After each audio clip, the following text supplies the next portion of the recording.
जैसे मनुष्य जन्म लेता है और धीरे धीरे शिशु बनता है, फिर बाल्यावस्था, फिर किशोरावस्था, फिर युवावस्था और फिर बुजुर्ग हो जाता है, तो शरीर धीरे धीरे ढलने लगता है।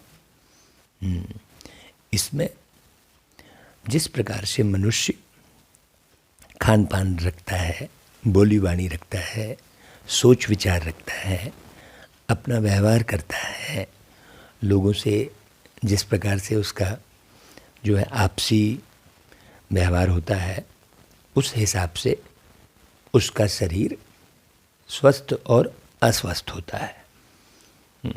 बाकी चाहे आप शरीर को कितना भी अच्छा विटामिन, प्रोटीन जो भी खिला लो, जैसा भी कर लो, लेकिन शरीर तो एक दिन बूढ़ा होकर जर्जर अवस्था को पाता है और उस व्यक्ति को वो शरीर छोड़ना ही पड़ता है।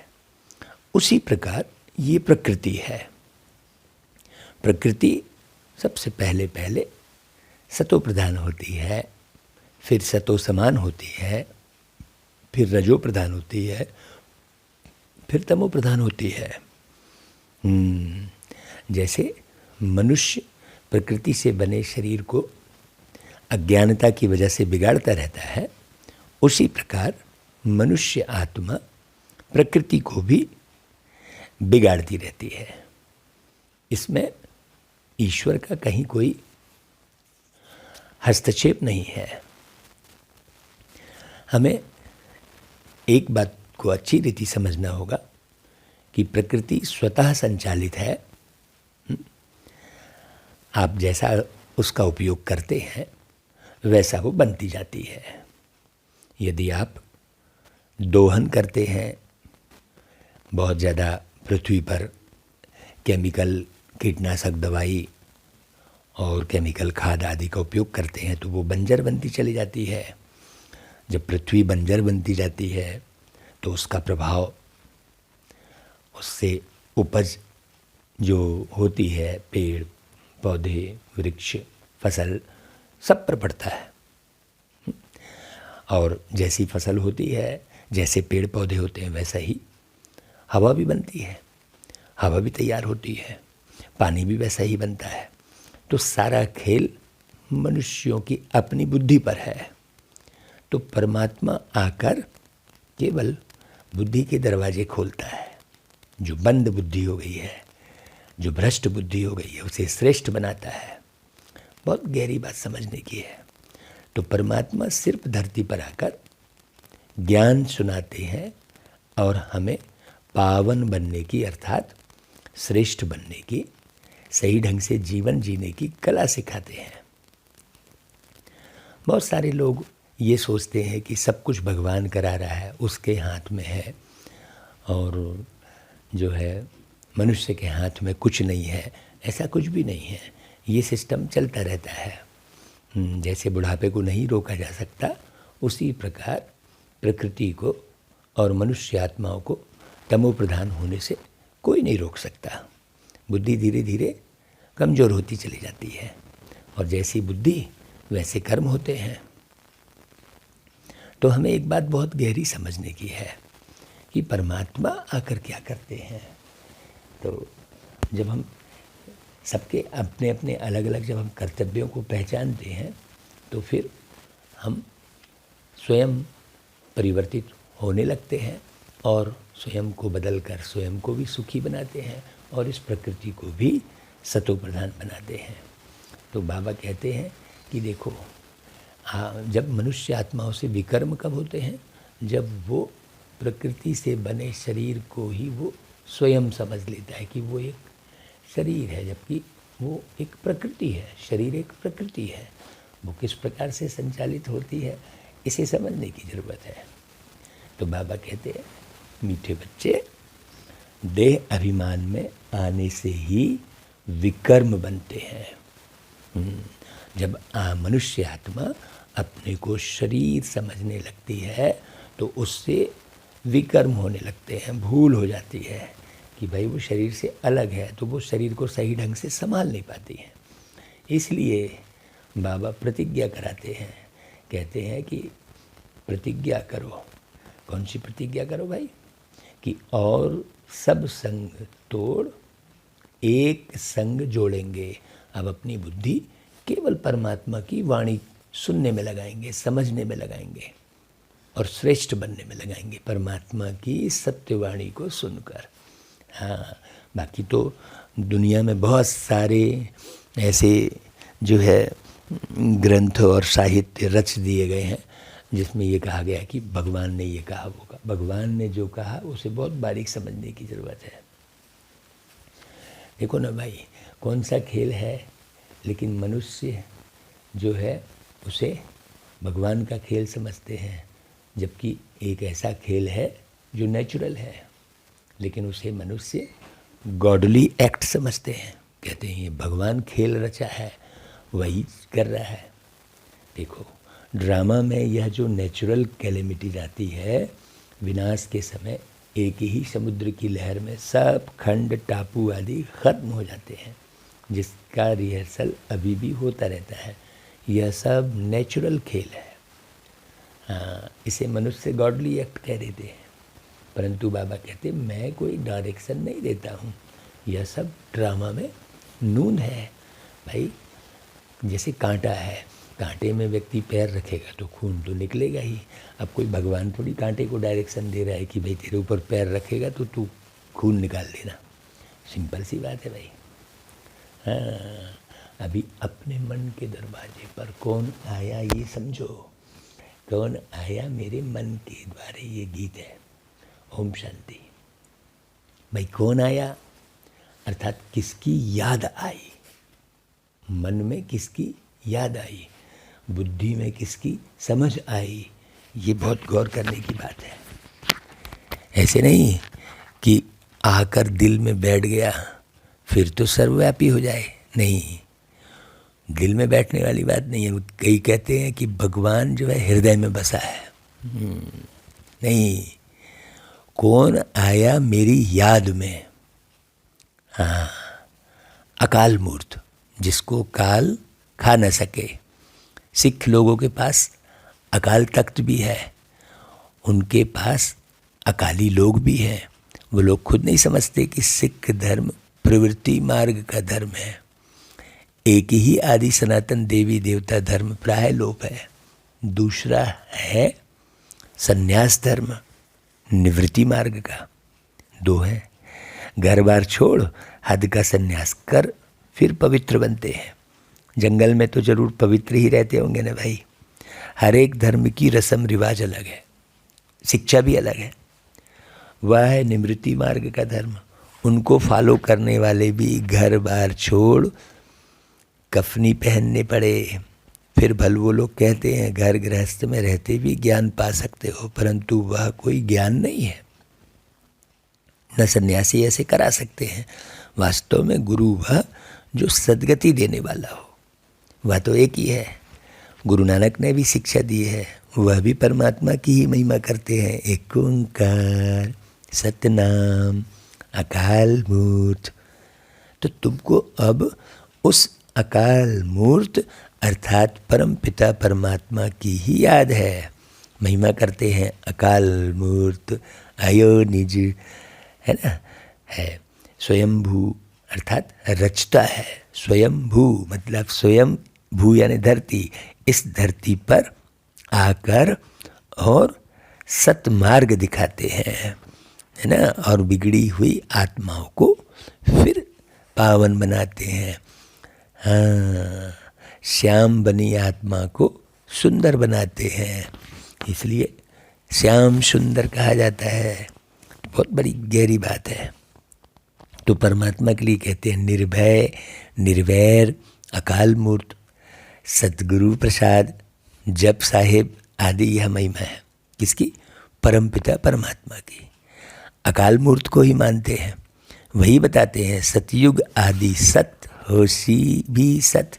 फिर यह भी कहते हैं मूत पलीति कपड़ धोए, पतित पावन माना ही मूत पलीति कपड़ धोए, साफ करते हैं, तब उनकी महिमा गाते हैं। फिर कहते हैं असंख्य चोर हराम खोर, यह भी इस समय की ही महिमा है। फिर नानक कहे नीच विचार कर, फिर उनके ऊपर बलिहार जाते हैं। जरूर जब वह आया तब वो बलिहार जाते हैं। बाबा कहते हैं मैं अहिल्याओं, गणिकाओं, साधुओं का भी उद्धार करने आता हूँ, तो जरूर सब पतित ठहरे ना भाई। अब यह है बेहद की बात, तो जरूर बेहद के मालिक ही आकर समझाएंगे। ब्रह्मा विष्णु शंकर भी मेरी रचना है। ब्रह्मा द्वारा आदि सनातन देवी देवता धर्म की स्थापना और शंकर द्वारा अनेक धर्मों का विनाश। दूसरे जो आते हैं सिर्फ अपने धर्म की स्थापना करते हैं। ऐसे नहीं कि वो गुरु लोग सद्गति दाता है। सद्गति किसकी करेंगे भाई? उनकी वंशावली की ही पूरी वृद्धि नहीं हुई है तो सद्गति कैसे करेंगे? बाप कहते हैं मैं आकर आदि सनातन धर्म की स्थापना और अधर्मों का विनाश कराता हूँ। इस समय सब तमो प्रधान पापात्मा बन गए हैं। भाई आप नारे भी लगाते हो ना, धर्म की जय हो, अधर्म का नाश हो, ऐसा आप चिल्लाते हो ना, लेकिन आपके हाथ में धर्म की जय और अधर्म का नाश हो रहा है क्या?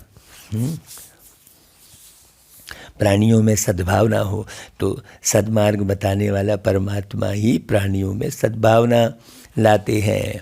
बहुत गहरी बात समझने की है। केवल नारा लगाने से तो धर्म का जो है स्थापना हुई नहीं है, अधर्म का नाश हुआ नहीं है। तो समझने से होगा ना सब एक एक बात। तो इस समय सब तमो प्रधान पापात्मा बन गए हैं। मनुष्य जो इस बेहद ड्रामा के पार्टधारी हैं, उन्हों को मालूम होना चाहिए कि सृष्टि चक्र कैसे फिरता है। बाप आकर हम बच्चों को त्रिकालदर्शी बनाते हैं।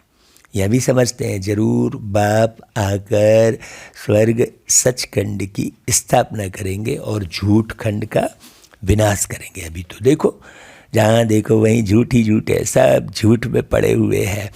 हम बाबा के बच्चों को ये गहरी समझ होनी चाहिए कि सारे दुनिया में क्या झूठ चल रहा है। हाँ, बाबा के बच्चे भी नहीं समझते तो हमें बड़ा हतप्रभ लगता है। वो भी भय खा जाते हैं, जबकि सारा झूठ ही झूठ है। सत्य की रत्ती भी नहीं है। अब हम भागवत कथा करते हैं तो अखबार में जो न्यूज़ छपता है उसमें एक भी वाणी हमारी बोली हुई नहीं रहती है, और वो अपनी मनगढ़ंत बना के सुनने तो आते नहीं है। वो न बैठकर सुनते हैं न ध्यान से लिखते हैं। वो तो जो मन में आया भक्ति मार्ग का वो उठा के लिख देते हैं। हम एक लाइन भी नहीं बोले रहते हैं उसमें, और वो पूरा का पूरा अखबार में छप जाता है कि हाँ अनमोल मणि ने ये कहा, जबकि हम एक लाइन भी वो वाली नहीं बोले रहते हैं जो वो लिखते हैं। तो अब सोचो उनके शहर में जो हम भागवत करने जाते हैं उसको ही सच्चा नहीं लिख रहे हैं, तो फिर देश विदेश की बातों को सच्चा कहाँ से लिखेंगे? सोचने की बात है। तो जितने भी आप समाचार सुनते हैं, जो भी सरकमस्टांस के बारे में सुनते हैं, उसमें 99.99% झूठा होता है। सचखंड की स्थापना करने वाले तो सच्चे परमात्मा ही ठहरे ना भाई। यह सब बातें बाबा ही समझाते हैं। सभी तो धारण कर नहीं सकते क्योंकि देह अभिमान बहुत है। ये भय क्या है? ये भय भी तो देह अभिमान है भाई। छोटी छोटी सी बात में भयभीत होना ये देह अभिमान है ना भाई। जो आत्माभिमानी स्थिति में होगा वो कभी भयभीत नहीं होगा। जितना देही अभिमानी होंगे, अपने को आत्मा शरीरी समझेंगे, बाबा को याद करेंगे तो धारणा होगी। देह अभिमानी को धारणा कभी नहीं होगी, और वो भयभीत होता रहेगा हर बात में, छोटी छोटी सी बात में, और जमाने भर के उल्टे सुल्टे उपाय करता रहेगा शरीर को ठीक करने के लिए, तो मन को ठीक करने के लिए इधर उधर भटकता रहेगा। जबकि बाबा की वाणी संपूर्ण है। जो व्यक्ति बाबा की वाणी की तरफ ध्यान देगा वो दुनिया के देहधारियों की तरफ कभी ध्यान नहीं देगा। न किसी के व्यवहार में अटकेगा, न कोई सरकमस्टांस में अटकेगा, न कोई परिस्थिति में अटकेगा। हाँ, वो निर्विघ्न अनवरत बाबा की याद में रहते हुए बाबा के ज्ञान योग में रहेगा। हाँ, अभी हम देखो लगातार सफ़र कर रहे हैं, बाबा की सेवा में निकले हुए हैं, इसलिए मुरली भी देखो थोड़ी आप लोगों को समय पर नहीं मिल पा रही है। नहीं तो पहले जो है 3 दिन 4 दिन 5 दिन पहले ही मुरली जो है रिकॉर्ड करके डाल देते थे, तो आपको प्रतिदिन समय पर मिलती थी। लेकिन अभी सफ़र के दौरान कहाँ रिकॉर्डिंग करें भाई। अब बीच में हमने किसी और भाई की मुरली डाली थी, तो वो लोगों ने कमेंट किया कि नहीं भाई आप ही सुनाए। नहीं, ऐसा भी नहीं होना चाहिए। हमें सीखना है, क्योंकि बाबा की मुरली है, कोई भी उस मुरली को चला सकता है ना भाई। आप भी सीखिए, आप भी चलाइए। हमने तो कई बार ये अनाउंस किया है कि आप मुरली रिकॉर्ड करके ऑडियो हमें भेज दीजिए, तो आप की समझाई हुई मुरली भी डाल सकते हैं भाई। लगातार आप मैंने 1 वर्ष से तो ऊपर ही हो गए मुरली सुनते। आप मुरली सुनिए, अच्छे से समझिए और फिर आप भी रिकॉर्ड करके भेजिए। ऐसा थोड़ी है कि हम ही बस मुरली सुनाएंगे, ऐसा नहीं है कि कोई खास व्यक्ति ही बस मुरली सुनाएगा, ऐसा नहीं, सब सुना सकते हैं। मुरली तो बाबा की है भाई। जो अच्छी रीति पढ़ेगा समझेगा वो अच्छी रीति समझा भी सकता है। तो बाबा कहते हैं कौन अच्छी रीति समझा सकेगा? जो देही अभिमानी बनने की प्रैक्टिस करेगा। तो देह अभिमान वाला जो रहता है ना, दिन में तो देह अभिमान रहता है, तो देही अभिमानी बनने की प्रैक्टिस कब करनी चाहिए भाई? हाँ, सोचने की बात है। योग से ही आत्मा के पाप दग्ध होते हैं। तो बाबा कितनी अच्छी युक्ति सिखा रहे हैं भाई। देही अभिमानी बनने की प्रैक्टिस रात में करो, अभी बात बड़ी गहरी बात है। हाँ, क्योंकि सतयुग त्रेता में धीरे धीरे नीचे उतरते उतरते हल्का हल्का देह का भान आता चला जाता है। फिर देह का भान आते आते आते आते कलयुग के में पूरा ही देह अभिमान आ जाता है। तो अब रात में करनी चाहिए, मतलब अब ये जो कलयुग की घोर अंधेरी रात है, इसमें देही अभिमानी बनने की प्रैक्टिस निरंतर करनी चाहिए। बाप कहते हैं नींद को जीतने वाले बनो। बाबा ने ये उपाय बताया था, मैंने प्रैक्टिस कराई थी कि देखो 24 घंटे होते हैं ना, तो 8 घंटे बाबा की याद, 8 घंटे आराम और 8 घंटे सेवा, ऐसे बाबा ने बताया था। तो यहाँ नींद को जीतने वाले बनो, मतलब अज्ञान नींद से बाहर निकलो, उठो। जागो का मतलब क्या हुआ? अज्ञान नींद से जागो। बाप कितनी अच्छी पॉइंट समझाते हैं, परंतु कई ऐसे भी बच्चे हैं जो मुरली सुनते ही नहीं। भाई पढ़ाई तो मुख्य है ना, कैसे भी करके मुरली जरूर पढ़नी सुननी चाहिए, परंतु ऐसे भी नहीं कि विकारों में गिरते रहें और मुरली मांगते रहें। जब तक गारंटी ना करें मुरली नहीं भेजनी चाहिए। जो मुरली नहीं पढ़ते तो उनकी गति क्या होगी? अच्छे अच्छे बच्चे भी मुरली नहीं पढ़ते, नशा चढ़ जाता है। नहीं तो एक दिन भी मुरली मिस नहीं करनी चाहिए। धारणा नहीं होती है तो समझना चाहिए देह अभिमान है, वह ऊंच पद पा नहीं सकेंगे। बाबा अच्छी रीति समझाते हैं, बच्चों को भी समझाना पड़े। बाबा तो बाहर जा ना सके ना भाई, बाबा बच्चों के आगे ही समझाते हैं। यह बड़ी मम्मा भी है, गुप्त शक्तियाँ बाहर जा सकती हैं। कॉन्फ्रेंस होती है, उनमें आदि सनातन देवी देवता धर्म का तो कोई प्रतिनिधि है ही नहीं, जितनी भी कॉन्फ्रेंस होती है। यह भी पॉइंट समझानी है कि भाई जो देवी देवता मंदिरों में आप मूर्ति लगा रखे हो, उनका भी तो कोई धर्म होगा, वो कहाँ गया? आप कॉन्फ्रेंस कर रहे हो, सभी धर्म वालों को बुला रहे हो, तो देवी देवता धर्म कहाँ गया? ऐसा बोल सकते हैं। देखो बाबा पॉइंट समझा रहे हैं। और जो भी धर्म पिता आते हैं वह सिर्फ धर्म स्थापन करने आते हैं, ना कि अधर्मों का विनाश करने। सत्य धर्म की स्थापना, अनेक अधर्मों का विनाश संगम पर ही होता है। जब उतरती कला हो जाती है तब बाप आते हैं। नहीं, सीधी सी बात है। कोई भी बाप नीचे कब झुकेगा बच्चे को उठाने के लिए? जब बच्चा गिर जाएगा। तो अभी सारी दुनिया गिरी हुई है कि नहीं भाई? अब विचार करो तो फिर बाप कब आएंगे? अभी ही आएंगे ना। तो चढ़ती कला तो एक ही बार होती है। इस पर एक श्लोक भी है, छोटेपन में पढ़ा था। गुरु नानक ने कहा है, सब निंदक हैं, झूठे हैं, कोई भी पवित्र नहीं रहते। सिख धर्म में अकाली होते हैं, जिनके ऊपर काला चक्र भी दिखाते हैं। तो यह है स्वदर्शन चक्र, यह भी पवित्रता की निशानी है। कंगन भी बांधते हैं, दोनों पवित्रता की निशानी है, परंतु वो लोग इसका अर्थ नहीं समझते हैं, न पवित्र रहते हैं। भाई देखो, जनेऊ भी पहनते हैं, वो भी पवित्रता की निशानी है। आजकल तो सब कुछ उड़ा दिया है। भाई देखो, ब्राह्मण कुल है उत्तम, उसमें फिर बड़ी चोटी रखते हैं, परंतु पावन तो कोई बनते नहीं ना। पतित पावन एक ही परमात्मा आकर सबको पावन बनाते हैं। ऐसे नहीं बुद्ध, क्राइस्ट आदि भी कोई पतित पावन थे, नहीं। गुरु तो दुनिया में अनेक हैं, सिखलाने वाले, पढ़ाने वाले, बाकी सर्व के सद्गति दाता पतित पावन तो एक ही पारलौकिक पिता निराकार परम पिता परमात्मा शिव बाबा है, जो सबको पावन बनाकर साथ ले जाते हैं। बाबा कहते हैं देखो, साथ में ले जाने के लिए मैं ही आता हूँ। ज्ञान सागर के साथ मददगार तुम ज्ञान गंगाएं भी हो। गंगा नदी पर भी देवी का चित्र रख दिया है। अब वास्तव में ज्ञान गंगाएं तो तुम हो। अब वो पानी थोड़ी कोई देवी बन जाएगा, परंतु तुम्हारी अब पूजा नहीं होती है। क्यों? क्योंकि तुम अब लायक बन रहे हो, पुजारी से पूज्य बन रहे हो, फिर तुम्हारा पुजारीपना खत्म हो जाएगा। यह राज समझाते हैं, परंतु कोई की बुद्धि में नहीं बैठता है। कदम कदम बाबा की श्रीमत पर चलना है। देह अभिमान छोड़ते रहो। यह सब मित्र संबंधी आदि खत्म होने वाले हैं। हम सब चले जाएंगे, परंतु दुनिया तो रहेगी ना।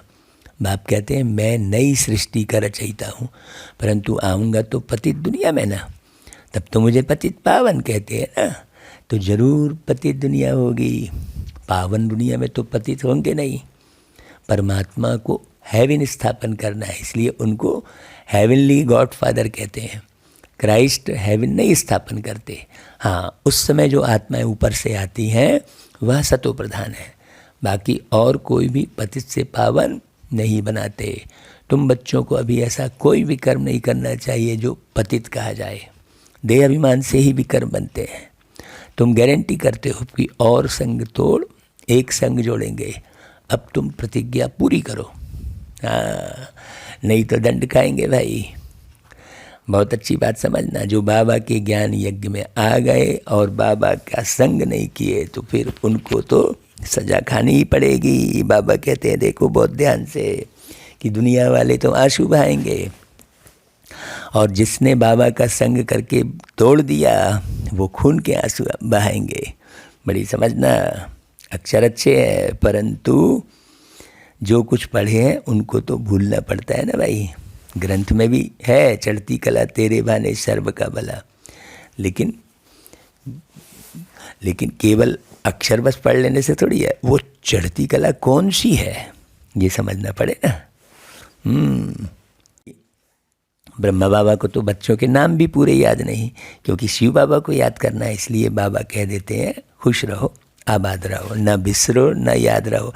मतलब किसी को भी याद मत आओ आप, और बाबा को मत बिसरो। जब आप बाबा को नहीं बिसारेंगे तो आप आबाद रहेंगे। इसलिए कहा ना कि सबको भूल कर एक बाबा को याद करो, अपना जीवन आबाद करो, है ना भाई। परंतु सर्विसेबल बच्चों को बाबा याद जरूर करते हैं कि फलाना बहुत अच्छा मददगार है। साहूकार तो घोर अंधकार में पड़े हैं, कोई को पता ही नहीं पड़ता कि मौत सामने खड़ा है। भगवानुवाच, मैं राजयोग सिखाता हूँ तो जरूर नॉलेज से गॉडेज ऑफ वेल्थ बनते हैं, है ना भाई। यह सारी राजधानी बन रही है नंबरवार। तुम जानते हो नंबरवार हम सब पढ़ रहे हैं। बाबा कहते हैं मैं राजधानी स्थापन कर रहा हूँ, अनेक धर्मों का विनाश कराता हूँ। भाई देखो, परम सद्गुरु तो एक ही है ना। हाँ, वह ऊंचे ते ऊंचे हैं, एक भगवान उनका ही गायन है। ऊंचे ते ऊंचे ब्रह्मा विष्णु शंकर को भी भगवान नहीं कहते, है ना भाई। ब्रह्म देवाय नमः, विष्णु देवाय नमः, शंकर देवाय नमः, राम देवाय नमः, कृष्ण देवाय नमः कहते हैं ना भाई। मतलब ब्रह्मा विष्णु शंकर राम कृष्ण सब देवता हैं, तो फिर भगवान कैसे कहेंगे भाई। वह तो है ज्ञान के सागर परमात्मा शिव पतित पावन। भगत भगवान को याद करते हैं, ब्रह्मा विष्णु शंकर को थोड़े ही याद करते हैं, या तो अभी व्यभिचारी बन गए हैं। तो कितनी अच्छी अच्छी बातें धारण करने की है भाई, जो करेगा सो पाएगा। देखो ज्ञान गंगाएं तुम हो, तुम नदियों का ही छोर है। सागर तो कहाँ जा नहीं सकता, परंतु वह है जड़ सागर और यह है चैतन्य। उसमें तो एक तूफान की लहर उठी तो बहुत नुकसान हो जाता है। विनाश के समय जोर से तूफान आएगा, सब खंड टापू आदि खलास हो जाएंगे, देरी नहीं लगती। नेचुरल कैलेमिटीज को गॉडली एक्ट कह देते हैं। तब कहा है कि शंकर द्वारा विनाश, तो गॉडली एक्ट ही हुई ना भाई। परंतु बाप कहते हैं मैं कोई ऐसा डायरेक्शन आदि नहीं देता हूँ, यह सब ड्रामा में नूंद है। जैसा करोगे वैसा पाओगे, ये सिस्टम सेट है। तूफान, नेचुरल कैलेमिटीज आदि आदि सब अपना काम करेंगी। कल्प कल्प यह कैलेमिटीज आनी ही है और सब खंड खत्म होंगे, बाकी एक भारत रह जाएगा। उसके लिए तैयारी होती है भाई, रिहर्सल तो होती रहेगी ना। यह तो नेचुरल खेल बना हुआ है। तुम शिव शक्तियाँ ही कहाँ पर जाकर समझा सकती हो कि तुम सब चाहते हो शांति स्थापन हो, परंतु तुम जानते हो शांति होती कहाँ है, सुख कहाँ होता है, दुख कहाँ है। यह सब समझने की बातें हैं। अभी दुख धाम है, यही भारत सुख धाम था। आदि सनातन देवी देवताओं का राज्य था। कलयुग है दुख धाम, इनका विनाश जरूर होना है। पहले अंत होकर फिर आदि होनी है। मध्य में है अनेक धर्म। सतयुग में एक धर्म था, यह ड्रामा का चक्र है। इसमें 4 मुख्य धर्म है। एक धर्म का पाया गुम है। भाई देवता धर्म स्थापन करने वाले कौन है यह बताओ। परमपिता परमात्मा ब्रह्मा द्वारा स्थापना कराते हैं। वास्तव में तुम भी प्रजापिता ब्रह्मा की औलाद हो, शिव की भी औलाद हो। ब्रह्मा की औलाद होने के कारण आपस में भाई बहन हो। तुम जानते हो हम उनके बने हैं। परमपिता परमात्मा पहले ब्राह्मण धर्म रचते हैं। ब्राह्मण धर्म है चोटी और सब धर्म वाले बाद में आए हैं नंबरवार। आखिर में तुम्हारी प्रत्यक्षता तो होनी जरूर है भाई। अच्छा भाई, मीठे मीठे सिक्की लदे बच्चों प्रति माता पिता बाप दादा का याद प्यार और गुड मॉर्निंग। रूहानी बाप की रूहानी बच्चों को नमस्ते, और हम रूहानी बच्चों की रूहानी माता पिता बाप दादा को याद प्यार गुड मॉर्निंग और नमस्ते। अच्छा भाई, धारणा के लिए मुख्य सार। पहली पॉइंट, ज्ञान की धारणा के लिए जितना हो सके देही अभिमानी रहना है। अशरीरी बनने का अभ्यास रात को जाग कर करना है। भाई मैं आत्मा हूँ, ये महसूस करते रहो हमेशा। हाँ, मैं भ्रिकुटी के बीच बैठा सितारा हूँ, मुझे कोई नहीं मार सकता। और ये आज नहीं तो कल ये शरीर तो छोड़ना ही है, ऐसा पक्का करो। जितने दिन शरीर में हो उतने दिन बाबा की बेहद सेवा करते रहो। अच्छा भाई, दूसरी पॉइंट, कैसे भी करके मुरली रोज सुननी व पढ़नी है, एक दिन भी मिस नहीं करनी है। और संग तोड़ एक संग जोड़ने की प्रतिज्ञा करनी है। इसमें बिल्कुल भी कोताही नहीं बरतना भाई, नहीं तो जरा जरा में बुद्धि उड़ जाती है, इधर उधर भागने लगती है। अच्छा भाई, फिर वरदान, बिंदु रूप स्थिति रह, उड़ती कला में उड़ने वाले डबल लाइट भव। हाँ, सदा स्मृति में रखो कि हम बाप के नयनों के सितारे हैं। नयनों में सितारा अर्थात बिंदु ही समा सकता है। आँखों में देखने की विशेषता भी बिंदु की ही है, तो बिंदु रूप में रहना यह उड़ती कला में उड़ने का साधन है। बिंदु बन हर कर्म करो तो लाइट रहेंगे। कोई भी बोझ उठाने की आदत ना हो, मेरा के बजाय तेरा कहो तो डबल लाइट बन जाएंगे। स्व उन्नति व विश्व सेवा के कार्य का भी बोझ अनुभव नहीं होगा। तो देखो, बड़ी गहरी बात है। बिंदु रूप में स्थित रहो, हर बात में फुल स्टॉप लगाते जाओ। बिंदु रूप में स्थित होना मतलब हाँ, थोड़ा सा अनुभव किए और खूब मैंने उसको बखान किए नहीं। हाँ, हर बात में फुल स्टॉप लगाओ। अच्छा भाई, फिर स्लोगन, विश्व परिवर्तक वह है जो निगेटिव को पॉजिटिव में परिवर्तन कर दे। फिर लवलीन स्थिति का अनुभव करो भाई। देखो, देह की स्मृति से ऐसे खोए हुए रहो जो देह भान का, दिन रात का, भूख और प्यास का, सुख के आराम के साधनों का किसी भी बात के आधार पर जीवन ना हो। तब कहेंगे लव में लवलीन स्थिति। जैसे समा ज्योति स्वरूप है, लाइट माइट रूप है, ऐसे समा के समान स्वयं भी लाइट माइट रूप बन जाओ। इसको कहेंगे लवलीन स्थिति, है ना भाई। हाँ, जैसे हमने एक दिन कहा था ना भाई कि आपको स्नान करने से फ्रेश लग रहा है, मतलब आप देह में फंसे हुए हैं, उलझे हुए हैं भाई। स्नान करने से तो शरीर बढ़िया होगा, लेकिन आप तो फ्रेश ही है ना भाई। हाँ, भाई शरीर की सफाई के लिए स्नान जरूरी है, लेकिन स्नान करने से आपको फ्रेश लग रहा है। जब तक स्नान नहीं किया तब तक आपको अटपटा लग रहा है। नहीं, ये सब देह का भान है। अच्छा भाई, ओम शांति।